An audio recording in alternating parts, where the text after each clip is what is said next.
Hey guys, Professor Bell, Comic Book University, and Immortal Thor, issue number 9. We're also going to be talking about issue 8, since we didn't talk about issue 8 yet.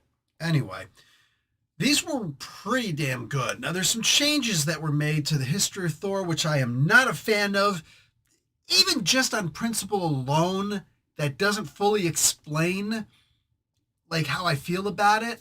I'm going to say why logically it doesn't seem to make a whole lot of sense, but we're going to get into it, all right?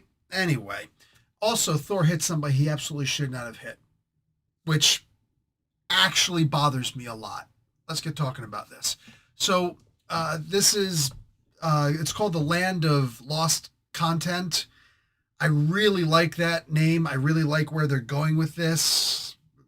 Talk about who made this comic book. Al Ewing is the writer. Ibrahim Robertson is the artist. Matthew Wilson is the color artist, and VC's Joe Sabino on letters. Alex Ross, of course, did these covers. I mean, if you're going to have somebody else do your covers other than your interior artist, you might as well go with Alex Ross. I mean, Art Germ, that would work too, but this guy just like knocks these things out like it's nothing. This Alex Ross guy, I don't know where he came from. Just like at some point he's going to have a kingdom come of artwork behind him, but for now, like he just came out of nowhere, right? Anyway, some of you guys caught that. So, in issue 8 was interesting because Thor goes and he meets his mom. Now, mom is Gaia, translation Mother Earth, right? Now, does that mean that Odin just kind of found some hole in the ground and started banging it? I mean, it's funny they said there's a cave. When you look at the shape of the cave, and there's some rocks jutting off on the side. And there seemed to be a little hood on the cave. Look, I'm not saying that Ibrahim is having a little bit too much fun with this whole, cave thing that he had entered to go and talk to his mom, but I'm just saying. I went there because they went there. All I did was notice that they went there. Okay? That's it. That you're accusing me of being observant. That's what I'm being accused of right now. Anyway, go back and look at the picture and tell me that wasn't incestuous. All right. We're moving forward. We're moving forward, guys. Just calm down, all right? So he goes into his mom's cave and he sees his mom, but his mom doesn't look the same. She looks, more like the Swamp Thing. Excuse me, the Man Thing, right? We got to keep it Marvel. Now, she's upset. At first, I'm actually kind of bothered by this because realistically, it's like Gaia isn't this evil person or this vindictive woman. Like, that's just not who Gaia is. It's Mother Earth.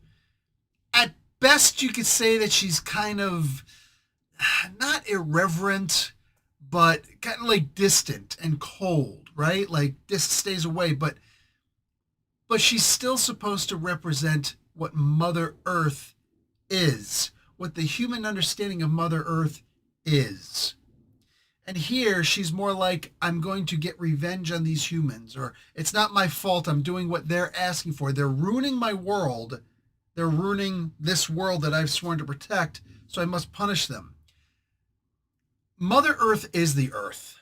Gaia is by nature the earth, right? You don't go to Father Time and say, oh, people are wasting time, so I'm going to kill all these people. That's not what happens.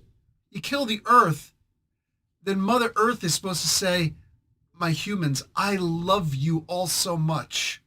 Don't do this. Don't do this, right? So, yeah, I don't see Mother Earth actually acting this way because of that, but it is a comic book.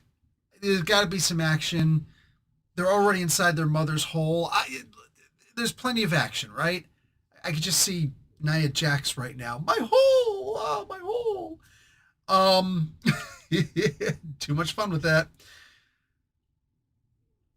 But I get it. I get this the shift that they're doing. In order for Mother Earth to go back to where she was, who she was, I get it.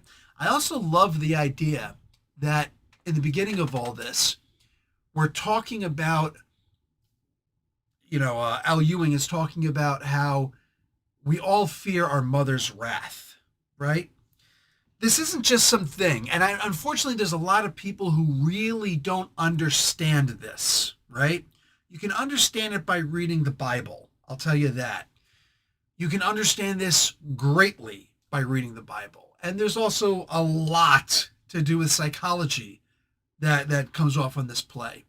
Women in and of themselves are not scary to men. I mean, they're little, they're whatever, and women in general understand. There's like no woman out there who's not going to acknowledge on some form or another that a man will never understand how terrifying it is to be in the presence of another man. Why? Because when you're a man, whatever, but when you're around a woman, or excuse me, when you're a woman and you're around a man, sometimes even other men, it's frightening, right? Imagine Gulliver going into the land of giants. That's terrifying. There are giants everywhere. What do? I just want to run, but I can't act afraid, right? It's like seeing a bear. Should I run? Should I play dead? Should I try to feed it? What do? It's easy to go over what you're supposed to do and not supposed to do with a bear. It's another thing when you're actually in the presence of the bear. That's an entirely different story. Most people will not understand that. I was dumb. I fed a bear. Thank God I didn't get mauled by this thing, but I fed a bear. I think it just recognized its own. I don't know, but anyway. Ooh. So I get it. On some visceral level, I get it that most guys won't understand what I mean when I say the fear of a woman, because it's the fear of your mother. It's the fear of that sin of Eve, right? Women bear that sin of Eve, according to the Bible. Eve obeyed Satan. Eve didn't listen to her husband. She didn't listen to God. She obeyed Satan. Said, I'm going to take this fruit, right? And some people may say, oh, well, what's the sin of Adam? Adam's sin is that he listened to his wife. Think about that. Let all of the sexism and patriarchy experts start screaming their ears off. Go ahead. It's music to mine, right? I'm simply talking about what exists. I'm simply talking about what is easy to read in both scripture and in psychology. It is what it is. One of the hardest things that a man will ever have to do is to forgive his mother for all the things that she couldn't help herself from doing, because every single culture throughout, whether it's talking about the yin and the yang, right? The yang, whether you're talking about the yin and the yo, right? Whether you're talking about, I don't care if it's Islam, I don't care if it's Western, I don't care what it is. Every single religion will tell you about the chaos in the heart of a woman. Every single one of them. Argue with the world. Be my guest. I'll listen with the other ear. Still love women. Can't live without them, right? Can't live with them. Can't live without them. That whole thing. Can't live with them. Can't shoot them. There's a law. There are laws for that, right? But the idea is, like, I love my daughters intensely. I love my mother. I love my wife. But when you acknowledge that there's a chaos there, chaos is terrifying. Think about space. Space is chaos. Space shouldn't exist. It's a vacuum. When you open your mouth unprotected in space, you burn. How does that make sense? Even when the sun is hidden from you, you burn by opening your mouth because of the vacuum. If you could see the sun, your skin would burn. Almost instantly, you'd burn up. If the sun is gone, it's so cold you would freeze up almost instantly. Ice crystals would form on the little bit of moisture on your eyes. It's terrifying. You have no idea which way's up or down. You can't look at a damn constellation because you're not in the same place anymore. Those constellations don't exist. The stars are all there, but you're removed. You're in a different position, so they don't look the same. Everything is chaos in space, but it doesn't move. There's nothing to hear. There's nothing to see, really. There's nothing there. It's chaos, and And it's goddamn terrifying. And that's the truth. That's the truth of it. The Bible talks about forgiveness. Forgive your mother. It's not her fault. It's not her fault. But if you can do that, as a man or a woman, if you can do that, you'll be able to forgive anybody. And you'll be at a peace that you never realized you could be. I forgave my mother. I didn't try to make her feel bad about anything. I didn't try to blame her for anything. I said, it's my fault. I'm forgiving you for me. For me observing you as this way, da-da-da-da-da-da. There was zero blame. And I reassured her multiple times during the conversation. But you forgive your mother. And you're suddenly free of shackles you never knew were there.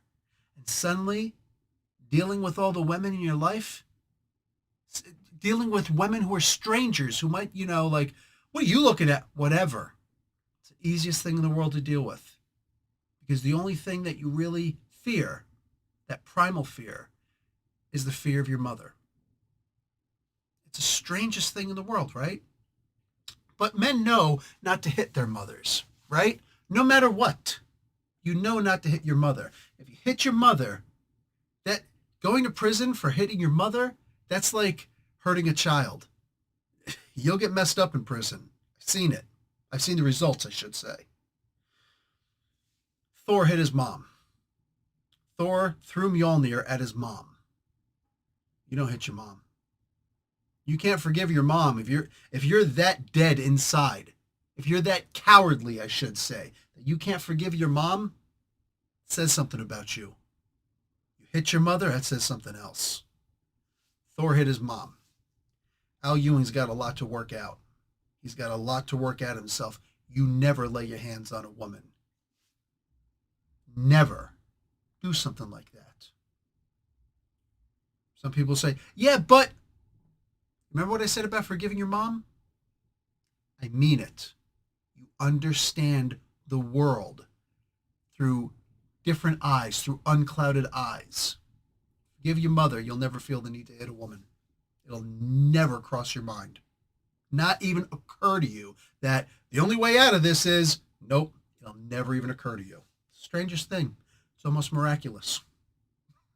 The power of forgiveness. To forgive is to benefit yourself, not the other person. Anyway, so I don't like that Thor hit his mom. That actually put me off by a whole lot. And then she's talking to him and da-da-da-da-da-da. She wants to grapple him up. So what? So what? Whatever. You're the one who went into her cave. Yeah. And that was the end of that issue. So he decides to go and handle Dario Ager. That's this issue now. When he goes up to Dario has created this new world in his image where there's this big dome and people go inside there and they pay in order to live a lavish life away from the horrible stuff out there. Meanwhile, the people who owe money have to pay it by being slaves, basically. You got collars on that'll probably explode if you go way too far, control you, whatever. And you have to be a slave and mow people's lawns. Interesting. I don't know what it is about Brits and their fear of capitalism, but y'all have my sympathies. Any Brit who fears capitalism, you genuinely and honestly have my sympathies. Because is capitalism the ultimate way to solve the world's problems? I don't think so. But can any of us think of a better way to handle things? Absolutely not. You could argue that socialism is a good stopgap to protect us against horrible capitalists. But socialism will never, ever be a feasible replacement for capitalism. And that's the hardest thing that some people left to understand. Guys, I know life sucks. Sometimes life just sucks. But socialism will make your life unbearable. All right? You can work harder and survive in a capitalistic world. It doesn't matter what you do in a socialistic world. You're done. That's the point where you've given away your last rights. Yeah.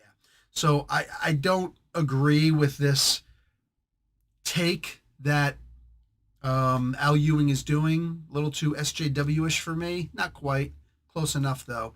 I have to look at it as this is just the idea of capitalism out of control. Oh my God, we're destroying the world. Oh my God, climate change. Oh my God, the final boss is not The Rock.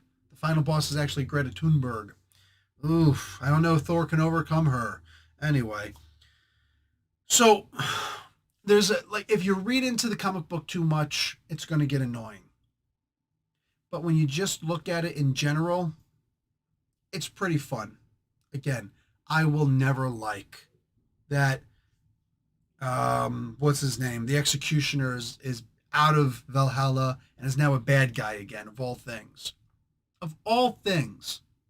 Even talks about Galabru in here, which is where he gave his life. There's a bunch of talk about dying for, or my death and my fate, and da-da-da-da-da. And all that stuff just kind of went over my head. The reading actually got so bad, I'm just like, speed read.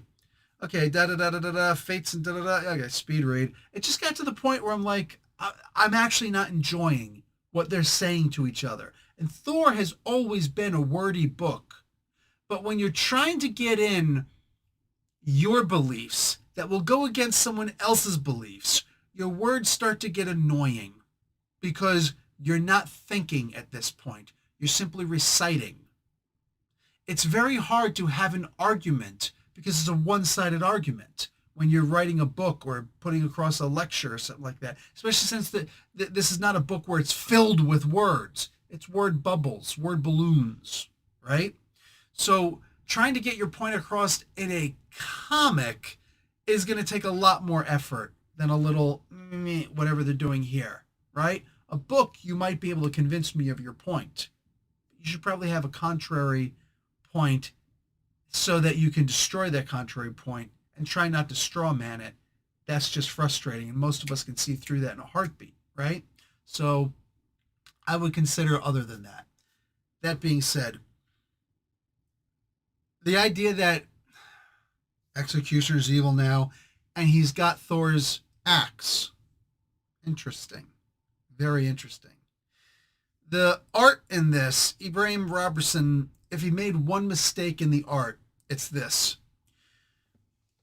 When this carbon steel axe that Executioner was using went after Mjolnir and they hit each other, Mjolnir, as I understand it, looks like it broke the axe, right? We just don't see it. I didn't see shards of axe flying everywhere. Instead, the way that it was presented to me without shards of axe flying everywhere is that the hammer got sliced, right, by this axe, right? So here's the hammer, and the axe is just like around it, whatever. And I'm looking at it, I'm like, did the hammer actually get sliced in half, right? Almost cleanly in half? Is that what happened here? I believe that Robertson forgot to draw the little shards of metal flying every place, or at least try and draw it like it's crushed. Look, maybe this guy is just moonlighting as an artist and he's actually a, what is it called? Not even a geologist. What kind of an engineer is that? A metallurgist, all right? Let's just say he's a metallurgist, right? And he understands the way that carbon steel would actually be destroyed. I don't actually know what carbon steel would look like if a carbon steel axe hit a truly unbreakable hammer. I don't know what that would look like. But let's pretend it wouldn't look like this. Okay? Let's make it more realistic to our understanding. Let's dumb it down a little bit. You ever seen they show the image of space faked and the real image of space? The real image of space, you can't see that much. It just looks black with a couple little dots of stars. Meanwhile, the fake images, the bright stars everywhere, the glowing sun and the vibrant moon and all this stuff. And it's like, oh, that's the real one. No, this is the real one. It's boring, right? This is one of those kind of situations where you're writing a comic book. Maybe don't put quite so much reality in there. Maybe sometimes, in order for us to understand things better, have this axe, however it would actually be destroyed as though it was some regular axe, right? Some hardened ore, some steel, where it would actually go and shatter, right? At least some fragments of the shatter. Keep the picture exactly like it looked, except add some shattered parts. I don't think it's that hard. I think that was an oversight. I think that was a terrible idea to draw it like that. I can see the little cracks in the axe, and I didn't see any damage to the hammer, but it did look like it was sliced in half. It didn't make sense that it would... Look at the image and see what I'm saying. It didn't look like there was a hammer-shaped dent. I didn't see the material like crunch in on itself of the axe. I didn't see any of that stuff. But the idea that now he's got the new axe, that's kind of cool. He's got Thor's axe. Will it return to him? Because it looks like this axe is supposed to return to Thor. But if he didn't inscribe his name on it or some kind of an etching, I don't know. Maybe not. Maybe it's just going to come to whoever calls to it, right? And if that's the case, well, it's this dude's now. I was wondering why he would be walking around with a hammer and an axe. When you've got literally the ultimate weapon, why would you ever want another weapon? Didn't we see Thor 4, the greatest Marvel movie ever, where the hammer was jealous of Thor's other implements and stuff like that? I mean, yes, that was sarcasm. Anyway, it's funny how I like this book. I like where the story is going. Thor has now started reading this story this content, I should say, that Dario Ager is producing. So now we're going to have a new Thor comic book. I don't know if it's replacing the Immortal Thor. Maybe it's just going to be on the side. I don't know. But Thor, issue number 1, Roxxon Presents Thor, issue number 1, is going to be a real comic book. Written by Al Ewing, drawn by Land. I guess that's Greg Land. Awesome. I like Greg Land. And everybody's like, oh, he traces. I don't care. You know what I'm saying? However he does it, like, it's beautiful work. It's hard to deny that stuff. Excuse me. So I'm looking forward to seeing this comic book. For now, I don't know. The story is going in a good direction. There are little things that I'm going to disagree with, as I've mentioned. But all in all, the story moving forward, the way that it's moving forward, Thor thinking he could just muscle through things, but what has he been able to muscle through? What has he been able to muscle through so far, right? He beats Utgard Thor by relinquishing the hammer, right? I don't think he's going to be able to, he hasn't been able to bust his way through or throttle his way through this stuff that's going on here. He's reading. At some point, he's going to have to stop reading, deny the story, realize that he's in control of his own story, you know? Because we're going to have to still see the Thor comic books. I mean, what are you going to do? I'm enjoying this so far. I like the shift that they're doing with what's real, what isn't real. I'm digging this. Guys, that's all I got for you. I hope that you're enjoying this also. I'll talk to you next time. Like the video, watch an ad. Professor Bill, Comic Book University. Class dismissed.